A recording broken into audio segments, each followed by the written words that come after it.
Olá, tudo bem? Você que se liga no Áudio Inteligente, meu nome é Chiquinho Som do Proaliamentos. Primeiramente eu queria agradecer ao professor Tico. Tico, muito obrigado. Obrigado. Pela recepção aqui na sua casa, no seu apartamento.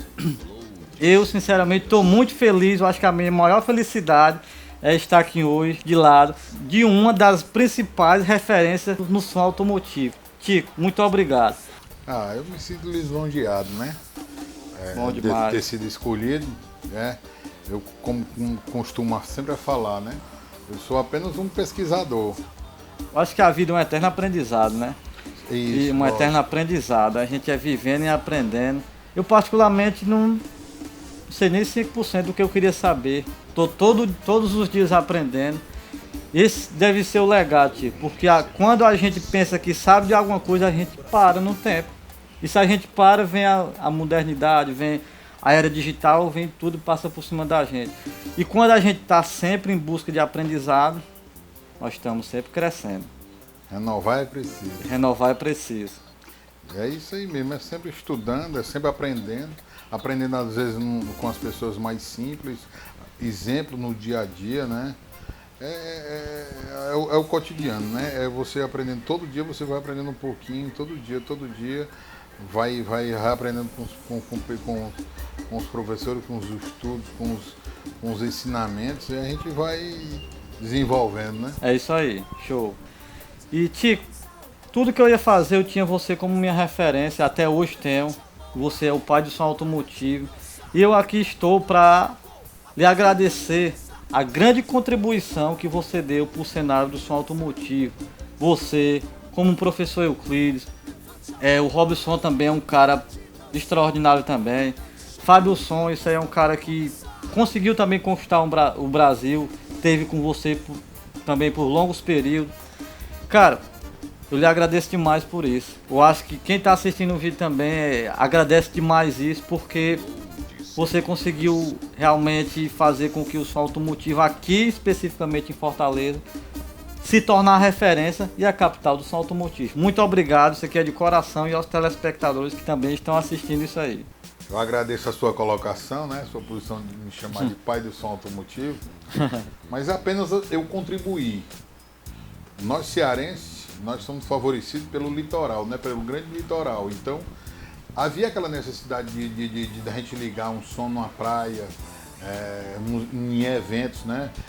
Aquelas reuniões. Então, todo mundo chegava, ligava o som, aquela coisinha. Então, foi criando uma proporção enorme. Então, foram desenvolvidos cada vez, gerando em busca do SPL, né? Então, foram desenvolvendo os sons cada vez mais possantes, né? E isso, hoje, nós temos paredões aí de...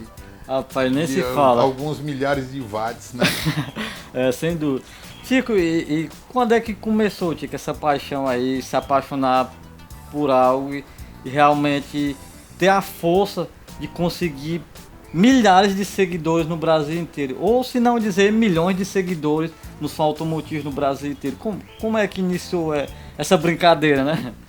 Essa brincadeira, não, assim, a minha vontade, né, isso aí começou um sonho desde criança, vendo de uma família que gostava muito de áudio, de som. Então, eu tinha um irmão, engenheiro eletrônico, engenheiro civil, e gostava muito de fabricar uns amplificadores. Então, eu fui criado nesse meio e era desesperado por eletrônica. E então, eu devorava as revistas de saber eletrônica, as reportagens de CCDB, toda a reportagem antiga falando de áudio.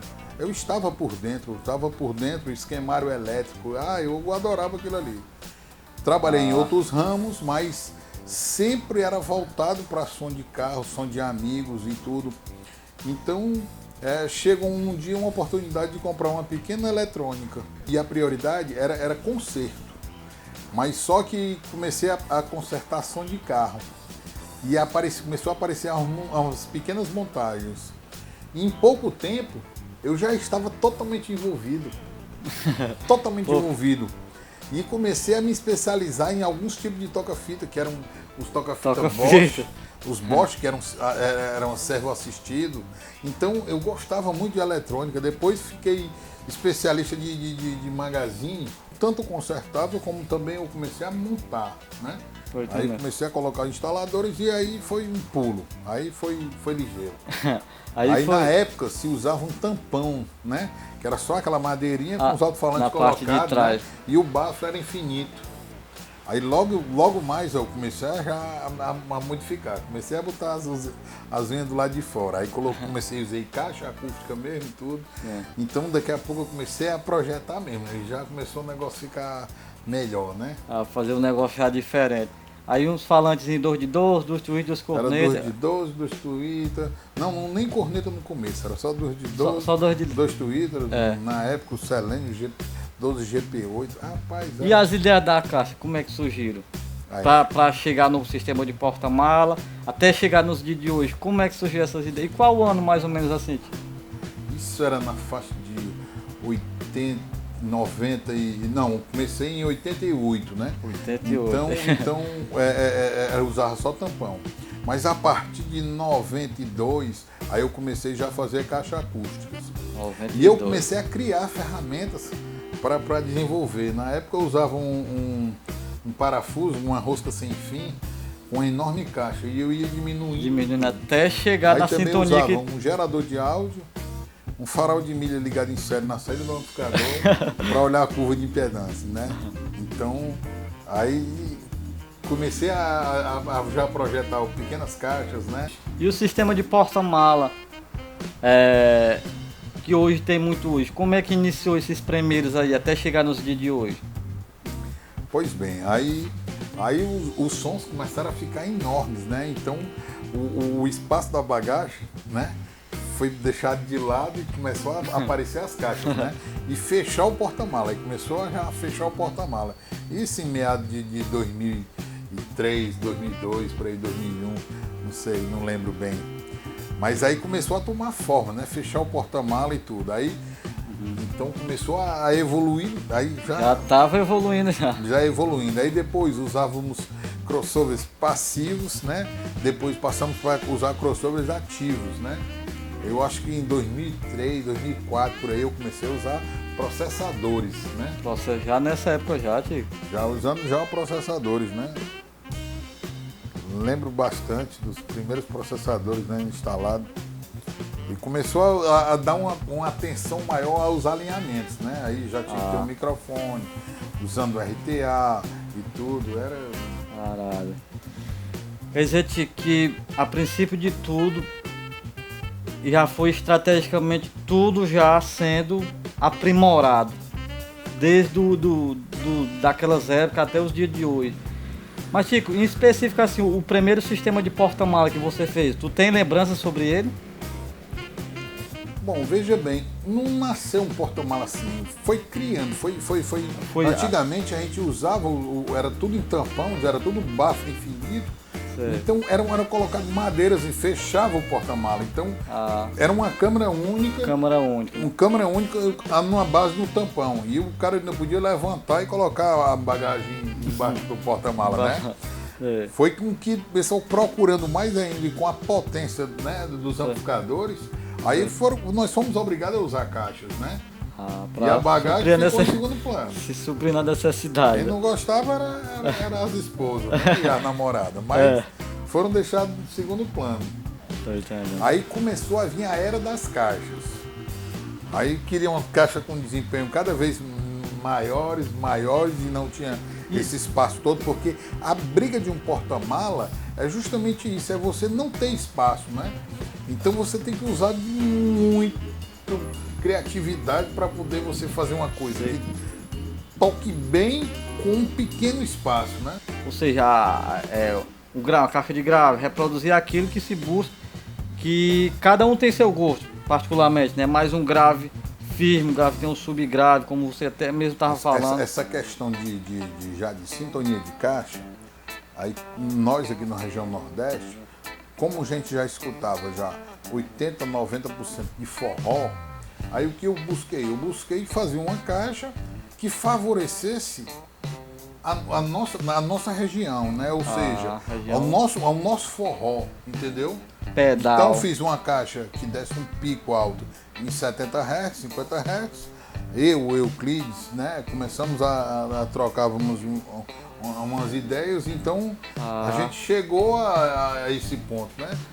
Quer dizer que vocês dois iam favorecemos essa cultura, nossa cultura, né? Isso, vocês dois já vinham conversando para... Tínhamos uma parceria. Justamente para aprimorar esses projetos. Pois bem, a gente sempre trocava umas ideias, ele também tinha outro fabricante de amplificadores que trocávamos ideias, né? E isso foi sempre assim, porque nunca é sozinho, né? É verdade. Se unir para poder crescer, nós temos que ter algo como referência para poder crescer. Que bom. Partindo da base do som automotivo, que é instalação e alimentação, caixas e arranjos e o alinhamento junto ao software Smart. Dentre esses 6 pilares que eu acabei de falar aqui, Tico, o que é que te chama mais atenção? Se tu fosse assim dar uma dica agora aqui para quem está nos assistindo, aonde é que tu toma normalmente mais cuidado na hora de tu projetar um sistema hoje? Claro que se a gente fosse enumerar seriam inúmeras coisas, mas cita aí uma delas que tu toma assim realmente mais cuidado. Chiquinho, excelente colocação, cara, excelente pergunta. Eu acho o seguinte, você tem que ter atenção a todos os detalhes. Você acaba perdendo um dB ali, um dBzinho, meio dB ali, 0,3 dB ali. Então, tudo isso, quando você soma, vai dar 6 dB. Então você tem que dar atenção a todos os detalhes. Isso, cada pilarzinho, cada pilarzinho. Até somando no final. Somando. Ninguém pode esquecer. Não adianta você ter um bom sistema. É verdade. Se você tem um bom suporte elétrico, se você não tem um bom alinhamento, se você não tem se você tiver um bom alinhamento, não tiver um suporte elétrico, então não adianta de nada. E outra coisa, também tem que ter um bom operador, porque no caso do som automotivo, o DJ é o dono do som. Então se ele não souber, não adianta tu dar uma Ferrari para quem não sabe pilotar. É verdade, isso aí realmente então é você tem que saber, tem que ser um extraordinário DJ. mesmo. E ele não tem curso, ele não tem nada, dependendo do nível do teor alcoólico, né, que vai determinar, né? É verdade. Tico, é uma posição realmente muito bacana essa que você falou, que normalmente o cara tá com um sistema bom, mas cadê saber colocar o bicho para tocar com força de verdade, chegar com força. Tem que ter um bom repertório, tem que ter um bom gravador, né? Tem que ter uma boa mídia. Então, Tico, ou seja, Tico, resumindo, é a sucessão de detalhes que faz realmente você ter um sistema diferenciado. Não pode esquecer de nada. Nenhum detalhe. Um som bem, para você ter um bom som bem sucedido, é um pouquinho de cada. Não pode esquecer nenhum detalhe de nada.